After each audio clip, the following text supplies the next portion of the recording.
misalnya Martin Paes nggak bisa main, mitigasinya, nah kan pertanyaannya siapa nih di antara dua ini yang dipilih jadi kiper utama? Lo bisa nggak keep up dengan kiper-kiper yang secara kualitas memang di atas lo gitu. Kalau lo bisa ngambil kesempatan ini, justru ini yang bagus kan. Terakhir, terlepas dari Elkan Bagot ini kemungkinannya sangat kecil untuk bisa main di bulan Maret. Kenapa tuh? Paes sama Udero juga nggak mungkin bareng. Iya sih, Paes sama Odero ya nggak mungkin bareng dong. Mereka mau berdua aja. Sisanya mungkin bareng semua. Sisanya mungkin. Mungkin.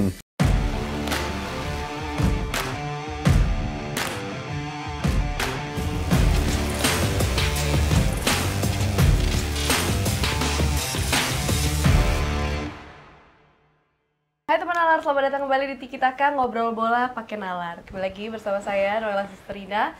Masih ada Mas Sabto Haryo pastinya, Sabto Padel Haryo, dan juga Bung Haris Pardede. Halo. Apa kabar Bung Harpa? Baik, Noella, baik. Bukan harap ya, bukan ya? Bukan. Harpa. Apa kabar Mas Sabto? Baik. Alhamdulillah. Padel aman ya? Aman, Baji deh. Pasti juara terus ya? Hah? Oh iya. Iya. Udah biasa itu. Tiap Tiap minggu soalnya jadi biasa. Ini sombong. Jadi Mas Sabto ini di klasemen padel ini tuh selalu nomor 1 guys, tak terkalahkan. Ini bagaikan Liverpool saat ini ya. Widih. Cie. Tapi lebih kepada lawannya segen kali ya, karena senior kan. Respect. Oke, hari ini kita kembali dalam segmen Tiki Taka versus Ting, ting, ting. Jadi hari ini akan ditampilkan banyak pemain kita tentunya yang nantinya akan dipilih ya. Jadi nanti ditampilin 2 pemain, harus pilih salah satu dari tiap posisinya. Ada 8 kategori nantinya. Kita mulai dari yang pertama, Bapak Produser. Nah, tentunya dari posisi penjaga gawang dulu. Ini mah Sudah mendahului nasib ini. ini aklamasi kayaknya kalau ini ya. Belum jadi WNI soalnya satu. Tapi kan katanya official. Official. Sudah dipastikan. Martin Paes atau Emil Audero? Ya aklimatisasi lagi. Aklamasi Martin Paes lah. Martin Paes lah. ya. Udah tahu komposisi depannya kan dia udah katam. Betul. Siapa yang mau dimarahin dia udah tahu siapa gitu. Enggak, tapi dia orangnya baik. Baik Dia ya? nggak suka marah-marah. Dia orangnya pas-pas aja ya. Jai mungkin yang agak berisik Jai atau Hilgers. Jadi Martin Paes. Kompak ya ini. Dan kemarin dia baru kondisinya. bawa kemenangan di musim baru MLS lawan Houston Dynamo 2-1. Jadi good start season buat Martin Paes. Iya. Emil Audero juga sebenarnya baru catat clean sheet dalam 3 pertandingan bersama dengan Walaupun kualitasnya mungkin mirip lah ya. 11-12. Kita Jadi bicara. bisa dibilang sebenarnya kedua pemain ini bisa Iya, dibilang iya. setara nggak sih? secara Tergantung form of the day, latihan terakhir, sampai penyusunan tim nanti seperti apa gitu. Tapi either one yang dipilih sih mungkin secara kualitas di atas kertas sama gitu ya. Tapi sudah pernah bermain, sudah hafal teman-teman di depannya, sudah hafal siapa yang akan dioper ke depan, yang kayak gitu-gitunya tuh ya mungkin Martin Paes akhirnya menjadi pilihan kita ya. Iya, tingginya juga hanya beda 1 cm tapi kalau secara reputasi klub mungkin Emil Audero lebih mentereng ya karena Di Eropa terus ya. Iya, di Serie Eropa A terus, terus. Serie A, lagi. Juventus, Inter Milan, Como dan lain-lain. Sampdoria. Walaupun nggak semua inti, dia paling banyak tuh kalau nggak salah pasti Sampdoria. Agak lumayan banyak minute play-nya. Mungkin kalau Martin Paes karena kita udah lihat nyata aja di Yes, lapangan kan yes, ya. Sedangkan yes, kalau yes. Emil Audero kita belum lihat sama sekali. Oke, selanjutnya Emil Audero atau Hernando Ari? Oh, nyari gara-gara ini memang. Masih. Produsernya nyari ribut ini. Sebenarnya emang suka nyari-nyari. Nyari-nyari supaya kita dimarahin nih sama netizen nih. Ya, bingung jawabnya. Tapi ini bagus dalam arti gini, karena kan kalau memang ini nanti lancar ya, kan nanti Martin Paes, Emil Audero pasti dibawa. Yes. Nah, kiper ketiganya kan banyak yang bertanya-tanya siapa. Nah, kalau kita merunut pada pernyataan Pak Erick Thohir bahwa dia akan memberikan kesempatan bagi kiper yang berusia muda, kemungkinan besar memang Hernando Ari yang akan jadi deputi keduanya penjaga gawang tim nasional kita gitu. Oke. Walaupun mungkin untuk milih dia antara 2 pemain ini, nah Mas Aryo mungkin bisa jawab. Bisa aja Hernando yang kedua, Emil yang ketiga. Bisa juga. Kan belum tentu susunannya nanti yang otomatis main yang kedua dong. Iya, tapi kalau misalnya dia kan berarti logikanya kalau kalau misalnya Martin Paes nggak bisa main mitigasinya, nah kan pertanyaannya siapa nih di antara 2 ini yang dipilih jadi kiper utama? Malah udah gua buang, dibalikin lagi. Emang Bung Harpa nih ya. Udah, tapi gini, kita mesti lihat juga berdasarkan pernyataan Patrick Kluivert. Dia kan mengatakan yang Minute play dan play. perform. Ya. Nah, jujur di Persebaya Hernando Ari timnya Persebaya juga lagi agak turun. Oke. Nah, jadi saya rasa Hernando Ari yang jadi kiper keduanya tetap. Ya nggak apa-apa kan walaupun kita di nggak, sini gini. versus, tapi kan secara realitanya mereka juga harus bersaing secara sehat juga. Kalau menurut gua Emil. Karena nanti kan kita kan berhadapan dengan Bahrain, Australia, China mungkin secara postur mirip-mirip dan juga Jepang. Jadi kita perlu kiper yang punya postur yang cukup tinggi. Emil ini kan 190 sekian kan gitu. Nah, mungkin kalau di kesempatan lain mungkin Hernando Ari bisa gantian. Seperti itu kira-kira. Iya. Ya, ini bagus secara ini ya. Secara overall gitu. Maksudnya kita kedatangan kiper bagus, kita kedatangan kiper yang akan membuat kiper-kiper kita tuh lebih mencoba untuk step up gitu kan. Dalam artian ketika lo masuk tim, lo punya kesempatan atau enggak, ya tergantung lo. Lo bisa nggak keep up dengan kiper-kiper yang secara kualitas memang di atas lo gitu. Kalau lo bisa ngambil kesempatan ini, justru ini yang bagus kan. Yang kita lihat apa yang terjadi pada Rizky Ridho, Marcelino Ferdinand, ya sebelumnya dulu Witan. Itu kan pemain-pemain yang bisa manfaatin surroundings lo. Bisa ngambil sisi positif dari kedatangan pemain-pemain ini gitu. Jadi lu bisa step up your game apa enggak gitu. Nah, gue senang ketika ada persaingan seperti itu gitu di posisi goalkeeper juga kan. Tadinya kan di posisi yang lain kan. Tapi sekarang di posisi goalkeeper ada persaingan lebih di mana ini lebih baik lah buat keseluruhan kiper-kiper kita gitu. Tapi kalau balik lagi ke pertanyaan ini, ya ya kalau gue kayaknya Emil Laudero sih kalau ngelihat balik lagi ya postur, kemampuan untuk melawan pemain-pemain dengan postur-postur yang lebih gede dibanding kita gitu. Ya lebih ideal kalau memang Emil yang menjadi penggantinya dari Martin Pas. Ya, dan mungkin gue tambahin sedikit karena beberapa waktu lalu Coach Nova pernah mengatakan pentingnya postur tubuh untuk beberapa posisi ya.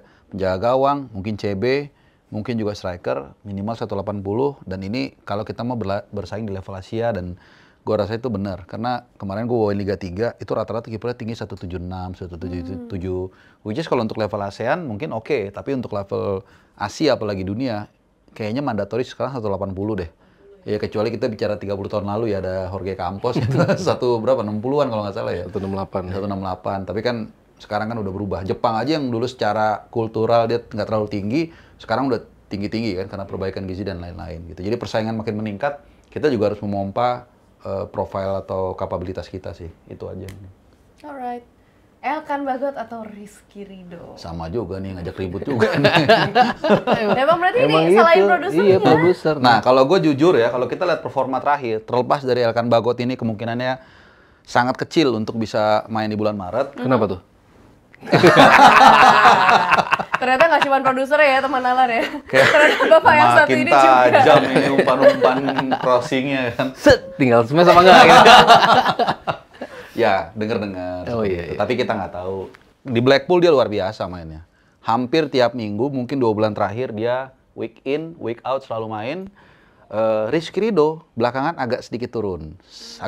Tapi masih ada mungkin sekitar 3 minggu. Jadi ada 2-3 lagi game week yang mungkin bisa dimanfaatin Rizky Ridho untuk menarik perhatian Patrick Kluivert lah untuk dipanggil gitu. Nah, kalau disuruh milih ya Rizky Ridho karena available kan. Udah pasti available. Emang Elkan Bagot nggak available? Iya, kan belum ada, dari kabar terakhir kan belum. Oh iya. Oh, iya. Kecuali kalau udah ada baru. Kita kan nggak bisa mendahului. Aduh, Kalau pertanyaan ini dilemparkan tarik napas deh. sebulan, 2 bulan lalu, udah 100% Rizky Ridho. Ridho ya. Sudah pasti 100% Rizky Ridho. Kalau 2 bulan lalu? 2 bulan lalu. Kalau sekarang? Karena Elkan Bagotnya pada saat itu kan emang Cedera. juga, jarang mendapatkan menit main. Tapi benar apa yang dikatakan Harpa, sebulan terakhir dia nunjukin ya kualitas dia gitu. Ya walaupun League One. ya main di League One, tapi tetap dia menjadi salah satu komponen penting buat Blackpool. Clearance-nya bagus, tackle juga oke gitu, positioning juga bagus. Elemen-elemen yang tadinya menjadi kekurangan dia ya, yang selalu saya kritik gitu di timnas, Kadang-kadang ini pemain suka telat nutup, ini pemain kalau diajak sprint kalah gitu. Tapi makin kesini semakin membaik dari sisi itu gitu. Bisa mungkin kalau sekarang pertanyaannya bisa jadi 70-30 gitu, tapi tetap Rizky Ridho sih. Karena Rizky Ridho chemistry dengan pemain belakang itu kita nggak perlu ragukan lagi lah. Bahkan berapa kali dalam tanda kutip dia harus mereparasi babak pertama yang tidak berjalan sesuai skenario dari Sintayong. Akhirnya Rizky Ridho dimasukin di babak kedua, lebih firm lagi komposisi back kita kan. Kalau kita bicara back, chemistry yang penting. Ya. Dibandingkan posisi-posisi lain gitu, karena harus lebih firm pemain-pemainnya yang sudah biasa bermain bersama gitu. Makanya dengan materi yang ada sekarang, ya saya sih melihatnya Rizky Ridho tetap calon kapten kita. Calon captain kita, RR. RR. Selanjutnya Kelvin Verdong Wah, kalau ini atau mah jelas. Kim Jae. Kalau gue Verdong lah. Gila, harus fair 100%. dong. Iya. Tetap lagi. Fair Nah, dong. soalnya ini aman. Fair dong. Kalau ini aman. Verdong. Iya. Waduh. Verdong. Ini penilaiannya fair nggak Mas Sabtu? Fair dong. Fair dong lah. Fair dong. Dia juga sudah teruji di setiap pertandingan, agility-nya luar biasa. Taruh di back komposisi 4 bisa, back komposisi 3 bisa, gelandang di komposisi 3 back bisa juga. Pokoknya sisi kiri itu udah hampir pasti punya dia sih. Kalau ada pemain yang siapa yang udah pasti mendapatkan satu tempat di posisi back kiri, ya kayaknya Verdong sih. Jadi Mas Sabtu kan bilang Verdong lah. Jadi Verdong Verdong apa lah. fair lah? Harus fair dong. Harus Verdong. Dan dia punya kelebihan. Karena si fair lah. Oh jadi kembali. Nggak gitu ya. Si Verdong. Dia punya shooting yang bagus juga dari luar kotak penalti. Kemudian juga bola-bola udaranya juga bagus. Walaupun dia nggak terlalu tinggi ya. Tuh, berapa kali dia menang duel-duel bola udara. Meskipun dengan kehadiran Dean James ada bagusnya juga. Agak sedikit. Dan rambutnya lebih masa kini. Gitu. Iya benar. Tapi kalau secara usia, kalau Verdong tuh berapa sih? Kalau Dean James kan ini kelahiran tahun 2000 nih. Iya, Verdong tuh Dean James tuh 24, Verdong 28 ya? Iya, beda-beda dikit juga beda-beda sebenarnya. Dua-duanya tuh di prime usia. Prime time. Prime age. Premier League. Oh enggak. Waduh. Dan tingginya juga sama, kalau hampir sama ya kalau nggak salah. 176 atau 177 gitu mereka berdua. Kurang lebih. Jadi sepakat dan sepaket Verdong ya. Iyalah. Selanjutnya ini ada, wah ini nampaknya ini cukup sulit nih. Joe Pelupesi atau Jairo Ridwan. Ini dengan asumsi Jairo masuk kan? Ini tim Iya, ini tim fantasi kayaknya. Dua-duanya belum kan? Fantasi tim. Fantasi tim kayaknya. Main ini ya, main FIFA. Iya. Dua-duanya soalnya belum. Belum, yang satu belum banget, yang satu masih belum aja. Satu lagi on proses. Proses. Yang satu Ya. on proses tapi sulit. Iya. Kalau bicara yang pasti-pasti ya Joe Pelupesi kan, karena dia yang lebih dekat ke proses naturalisasi. Yang Tapi pasti-pasti aja lah, Bung Eko. kayaknya beda nih maksudnya nih. Tapi kalau misalnya kapasitas sih Jairo, kalau secara individu. Dan dia bisa main CB kiri juga kan, Jairo. Jadi lumayan banyak posisi, lumayan inilah. Dan sebenarnya karakter dua orang ini nih benar-benar karakter yang dibutuhkan satu puzzle di game plan-nya Patrick Kluivert. Jadi satu pemain yang benar-benar gelandang perusak. Berkali-kali gue sempat bilang Patrick Kluivert itu suka kayak semacam Gattuso-nya. Kalau 2014 kan si siapa tuh? Nigel de Jong ya. Nigel de Jong. Nah, karakter ini ada di dua orang ya? ini.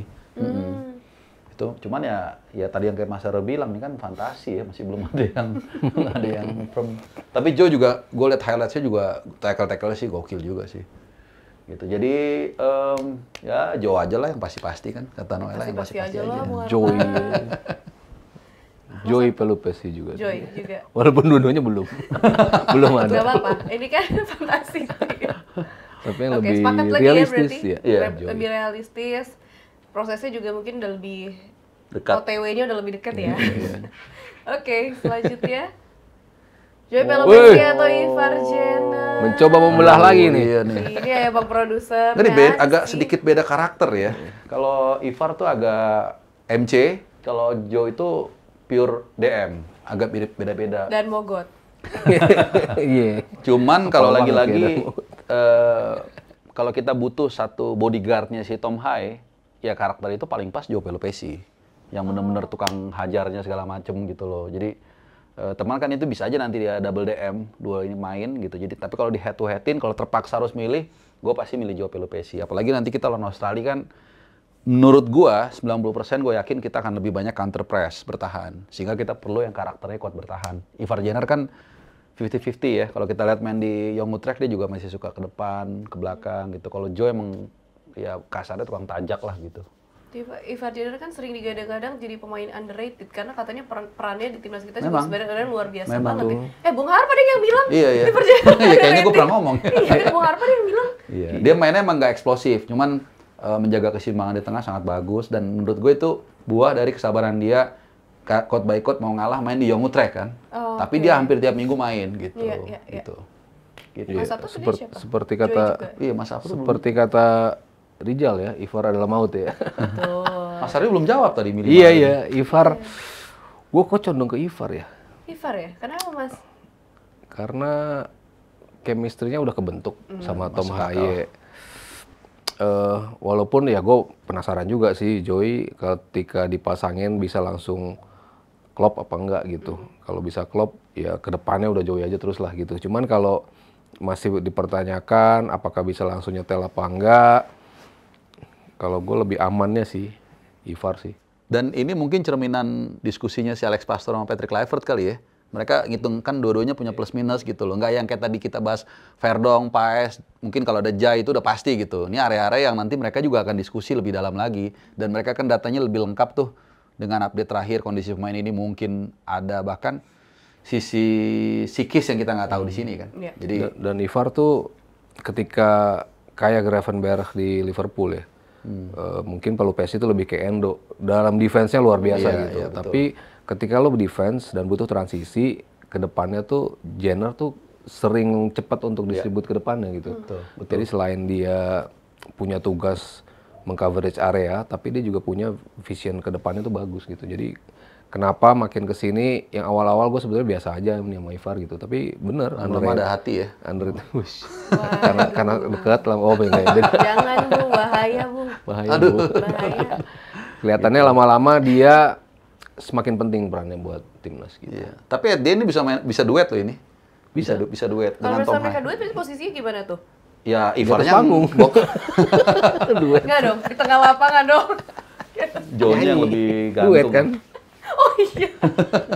Aduh, ini kita ganti aja yuk guys acara komedi. Gitu kira-kira. Duet.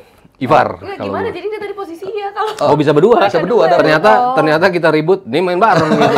Tom Haye di depannya bisa juga. Bisa juga. Dan sangat mungkin. Iya, sangat ya, mungkin. sangat mungkin. Karena sebenarnya kan posisinya Joe ini dipegangnya oleh Nathan. Tapi Nathan kan kita udah sering bahas di nggak dapat minute play segala macem. Agak turun juga terakhir batch November mainnya gitu. Alright. Wih. Rafael Strike dan juga Eleanor Reinders. Ini Eleanor kita kan masih sedikit banget ya lihat Iya. kesempatan dia main. Maksudnya di timnas kita. Ini gimana? Bu? Ini menarik ya, karena sebenarnya gini, kalau secara spot atau posisi sebenarnya agak sedikit berbeda. Iya. Reinders kan banyak di kanan, Iya. Strike di kiri gitu. Tapi kalau kita, oke lah, Kiri atau tengah ya? iya kiri atau tengah. Kalau kita digabrukin, Reinders sih. Istilah apa itu digabung? Digabrukin. Dimainin bareng. Di head to headin. Oh. Gue kira dimainin bareng. Istilah anak tongkrongan sih jadi agak. Jadi kalau dilihat nih mana nih yang harus diinin, pokoknya harus pilih salah satu mau posisinya beda atau sama Reinders. Reinders, justru. Karena Reinders di Pek Zwolle sangat reguler, walaupun nggak selalu inti, nggak selalu starter. Tapi kalaupun di cadangan dia main dan Tapi mainnya nggak bagus juga mainnya sih. Mainnya biasa aja. ya Strike nggak main. Di Brisbane. Iya, enggak kan lo Iya, bilang kan Itu maksudnya. reguler, tapi berapa kali gue main tuh, Dia main bukan lu. gue main juga kemarin. Oh iya, golin ya. Iya. Golin dia. Berapa kali gue ngelihat dia main itu nggak sesuai ingar-bingarnya gitu loh, maksudnya. Memang dia kan kalau dalam formasi 4 back tuh di kanan kayak Iya. jaga. Justru gue jangan sampai dia main di back kanan gitu. Iya. Ketika dia main di posisi itu, gue ngeliat dia banyak kehilangan posisi, banyak kehilangan dia sayap kanan. markingnya salah, komunikasi sama temennya nggak mulus, sehingga banyak terjadi gol-gol dari lawan tuh yang datang dari sisinya dia gitu. Ketika dia tampil di back kanan. Di Zwolle. Di Zwolle. Oh, oke. Tapi ketika dia ke depan, justru dia bisa menawarkan something. Makanya kenapa gue bilang gue pengen banget ngeliat sisi ofensif dari dia gitu. Sementara sisi defensifnya, menurut gue ya dia kalah lah kalau dibandingin sama Dix, dibandingin sama Sandy Walsh ya. Iya, tapi kalau dari sisi offense, nah ini kan yang kita selama ini pengen melihat itu kan, karena dia bisa tampil juga di posisi 3 terdepan. Iya, dan syutingnya juga lebih bagus ya. Bisa jadi mereka bermain berbarengan juga. Reinders di kanan, Struijk di kiri, di tengahnya Ole. Atau Struijk di tengah, Ole di kiri ya. Bisa juga mereka bermain bersama gitu. Tapi kalau gue preferensi pribadi, gue milih Struijk sih. Struijk ya. Struijk ya. Lebih komplit. Dia as tinggal a player. harus Walaupun dia nggak cetak gol ya, Iya, tapi involvement dia di games selalu penting. Iya, iya. Dan mulai harus dapat minute play nih dia. Karena udah mulai agak turun dia minute play-nya. Ada 2-3 pertandingan lagi lah mungkin yang bisa dimanfaatin. Dia bikin impress di Blisundror. Sampai nanti tanggal 15 Maret dia lawan Perth Glory, itu pertandingan terakhir. Ya kalau dia main, kemudian ya bisa sedikit impress, bukan tidak mungkin dia bisa starter juga. Gitu. Semangat Struijk. Rafael Struijk. Selanjutnya, Egy Wah, Maulana ini- Fikri dan juga Jakob Sayuri. Ini dua-duanya lagi bagus nih di klubnya. Egy lagi sangat. Egy lagi bagus. Satu paket dah tuh. Egy, Kambuaya gila, lagi bagus banget. Iya, Dewanya juga lagi bagus. Makanya nama pelatihnya tuh siapa nih? Si Rickering kan juga lagi digadang-gadang jadi ini kan. Bukan best ya? Oh asisten. Best asisten. Teman Ini kita asisten. gimana Mas? Mas Haryo dulu ya. Sambil mikir dulu kok. Kalau speed, Jakob Jakob Sayuri. lah, iya. Jakob Sayuri speednya luar biasa. Kalau kita butuh kaki segar untuk bisa masuk, langsung bisa instant impact gitu ya, Jakob Sayuri sih. Tapi kalau lebih dalam tanda kutip main aman, orang yang bisa megang bola, orang yang berani masuk dribbling, Egy sih lebih lengkap sih. Lebih lengkap as a player gitu. Dia lebih berani lah ambil risiko untuk take ons, berani ngambil risiko untuk main one two, ngebuka ruang. Egy punya kemampuan yang mungkin sedikit di atas Jakob dalam sisi itu ya. Tapi kalau speed, ngelewatin lawan dari kedua wing, selalu memberikan operan, Jakob sih kalau dari sisi itu ya. Kalau kita misalnya deadlock, butuh pemain yang ngasih kesegaran, lewat kecepatan, mengharapkan kaki-kaki lawan sudah mulai sedikit melemah, Jakob Sayuri menjadi salah satu alternatif untuk dimasukkan gitu. Kalau tadi kan udah dipaparin sama Mas Haryo kan plus minusnya. Ini memang dua pemain yang itu tadi plusnya di sini, minusnya di sini dan sebaliknya gitu. Nah kita mungkin lihat ke lawannya. Kalau kita berkaca pas lawan Jepang, Jakob kan starter kan. Nah itu mungkin menjadi cerminan juga lawan Australia yang kita anggap cukup berat. Artinya kita perlu pemain yang bisa bertahan juga. Tapi kalau memang diperlukan transisi menyerang, yang mana gue percaya kita akan melakukan counter press, itu dia juga punya kemampuan itu. Dan menurut gue keseimbangan itu ada di Jakob Sayuri.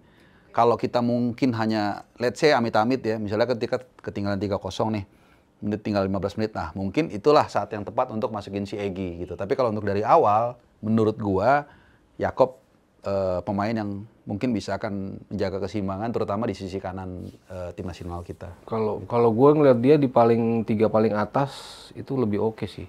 3 paling atas, 4-3-3 misalnya gitu. Iya. Kalau di 3-4-3 di kanannya. Nah itu maksud gua bener, di 3 itu. Kalau di kanan kan mas sudah Dik sama Dik atau sama Sandi ya. kan. Iya. Nah di 3 kanan kita tinggal bicara antara Egy atau Jakob. Nah di situ kan dia menyerang bisa, yang lawan Jepang kan ketika dia harus bantu bertahan, repot ya kan. Gol Jepang kan datang ketika. Tapi itu kan gara-gara Diksnya lagi keluar tuh. Iya, makanya dia harus bantu bertahan juga kan. Ketika dia harus ikut membantu bertahan, agak sedikit repot sih kalau Jakob ya.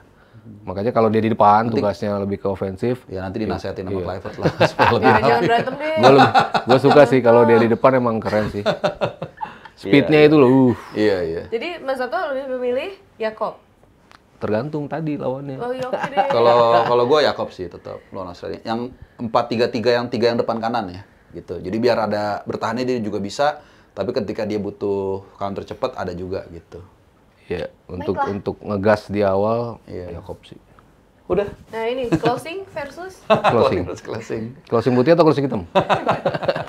Gitu. Jadi kita tadi yang kita bahas tuh menunjukkan ada mungkin 3-4 pemain yang nanti akan bisa mengejutkan lah, yang kita nggak bisa nebak gitu. Itu tergantung. Kita juga nggak tahu nih dalam 3 minggu lagi ke depan apa yang terjadi kan juga bisa membuat dinamika yang berubah lah gitu. Yes, dan siapa tahu juga yang tadi ada di versus malah main bareng Iya, bisa jadi juga bisa kan. tuh.